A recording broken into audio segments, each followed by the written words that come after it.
In questa lezione faremo un tutorial facile su come dipingere un notturno ad acquerello. Procediamo subito bagnando il nostro foglio di carta, meglio 600% cotone e almeno 300 grammi. Lavorando bagnato su bagnato vado subito ad applicare il colore. Io ho scelto un blu di Prussia, ma se vi piace un blu oltremare, un blu cobalto potete cambiare.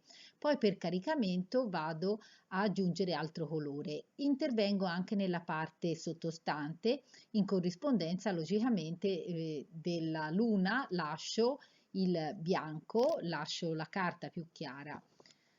Poi vado ad applicare altri colori. Lavoro sempre abbastanza a fresco, di modo che viene un effetto abbastanza sfumato. Più lavoro a fresco, più l'effetto viene sfumato. Se voglio invece creare delle velature, dovrò ripassarci sopra quando il colore è già asciutto. A questo punto spruzzo anche dell'acqua per fare degli effetti di colature, per dare degli effetti più particolari, soprattutto nella vegetazione. Questo l'ho fatto con un vaporizzatore. Poi intervengo nuovamente, sempre più lavorando asciutto su bagnato e asciutto su asciutto, come se fosse una tempera, proprio quando vado a fare certi dettagli. Il colore praticamente lo utilizzo molto meno diluito rispetto alla fase iniziale. Ripasso accentuando dei chiari e degli scuri e soprattutto mi occupo di salvaguardare, diciamo, la luna e il suo riflesso nell'acqua. Posso decidere sempre di ribagnare con un diffusore spruzzando per creare effetti e colature morbide. Posso tenere il mio dipinto anche su un piano inclinato. Poi posso andare ad aggiungere con dell'acrilico, per esempio del bianco, una tempera acrilica del bianco, e posso fare anche degli schizzi di colore anche con uno spazzolino.